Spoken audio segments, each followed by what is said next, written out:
Greetings, Earthlings. Thanks so much for giving yourself a few moments in which we together can learn some simple tools to get our hearts and our brains working together in harmony. I know many of you are not aware that our hearts actually have minds of their own. Seriously, I'm not speaking metaphorically. I'm speaking in a literal sense. It's a scientifically proven fact that our hearts have minds of their own. Every single person that's listening to me right now has over 40,000 specialized cells within your hearts that are exactly like your brain cells. But they are not in your brain. They're in your heart. They're called sensory neurites. They're like brain cells within the heart. Seriously, they're concentrated in such degrees that scientists actually call this the little brain inside the heart. I'm serious. This isn't a metaphor, you guys. So you're probably wondering, what does this mean?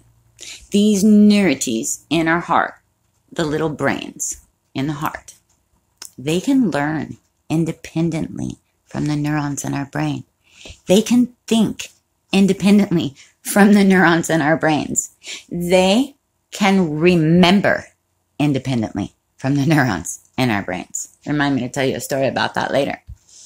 They communicate with us separately from the neurons in our brains in a language that we may or may not recognize because we're conditioned to see the world through our brains.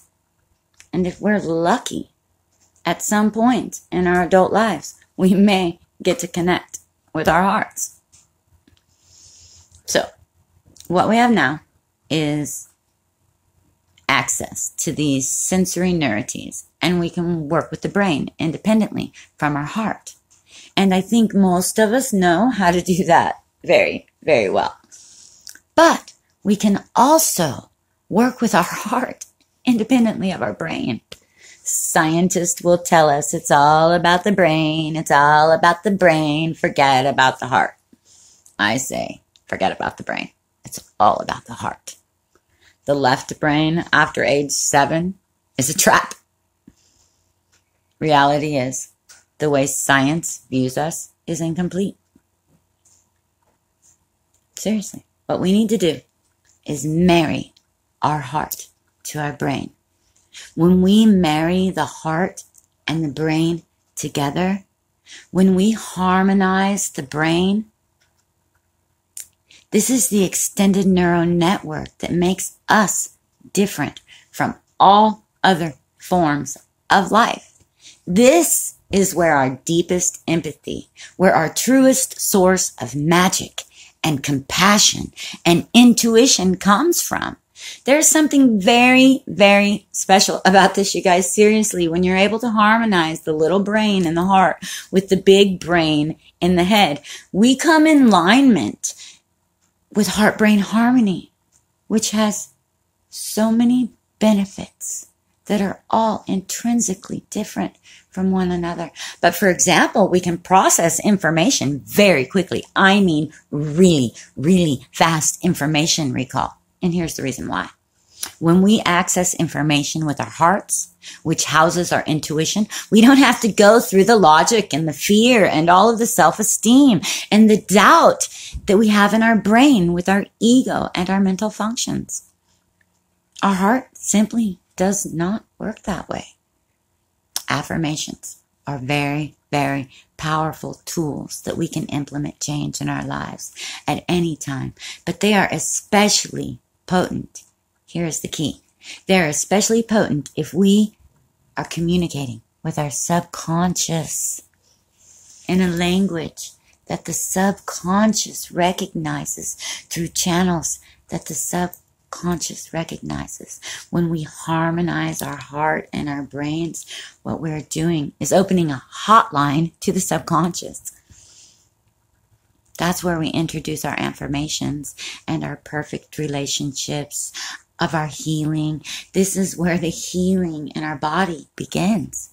Extraordinary, extraordinary states of deep intuition are available through harmonizing the heart and the brain. There are 3 steps to harmonizing the heart and the brain. The first one sounds really obvious, and I feel that there's probably a lot more to it than we have been led to believe. But I'm going to invite you to, let's say, shift your awareness from your thinking in your mind into your heart.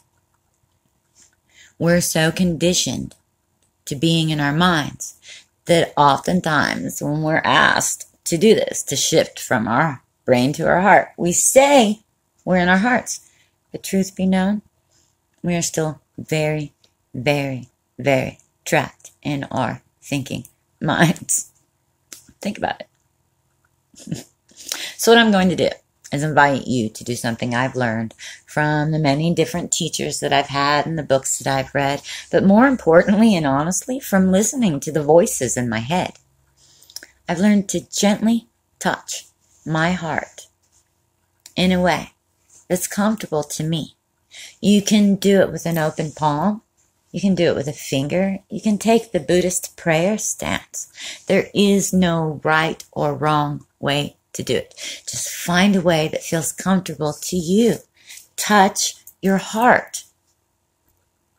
The reason for this is that your awareness goes to the place on your body where you feel the touch, where you feel the sensation.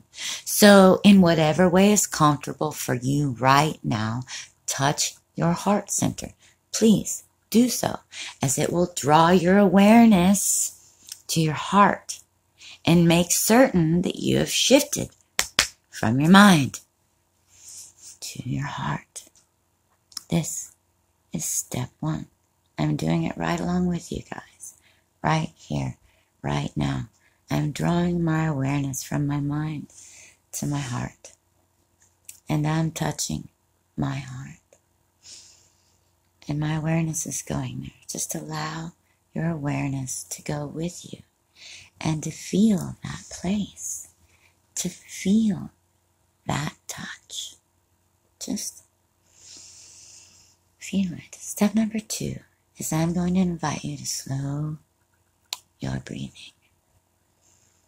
Just a little bit. Maybe to 5 seconds on the inhale and 5 seconds on the exhale.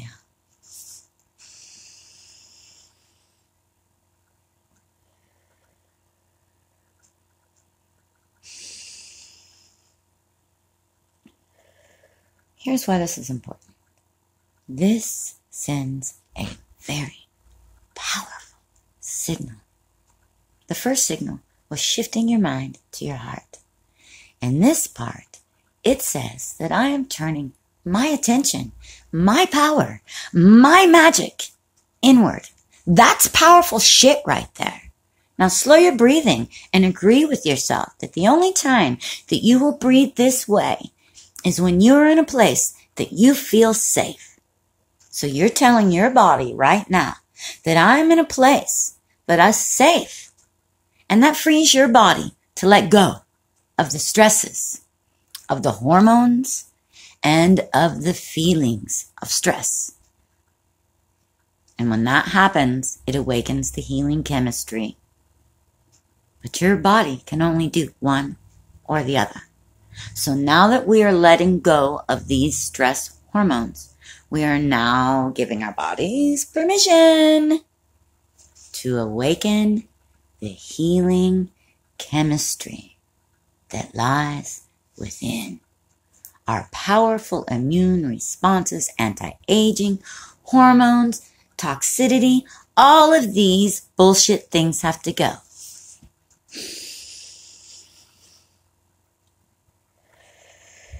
So now we are breathing a little slower from the place where we feel the touch, and we are telling our bodies that we are safe.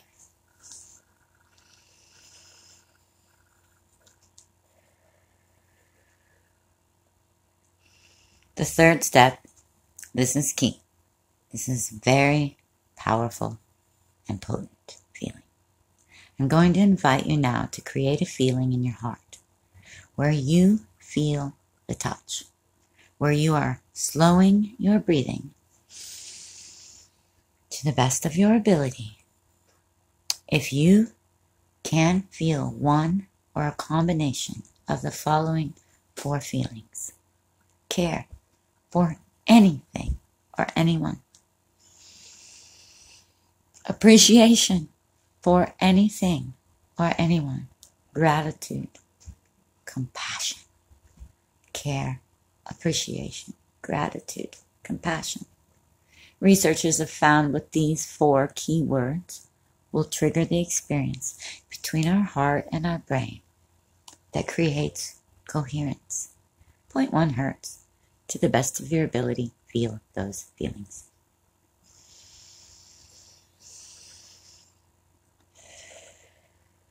As you breathe from your heart center and the place where you feel the touch, take just a moment. Do this. I am as well.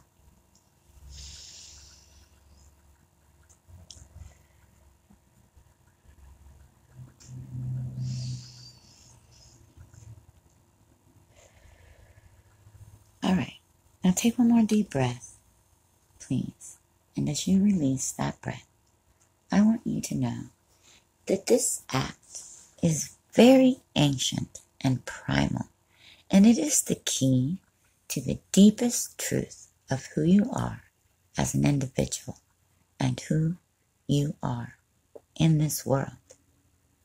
This is where any and all new and good, pure, worthwhile creations will come from.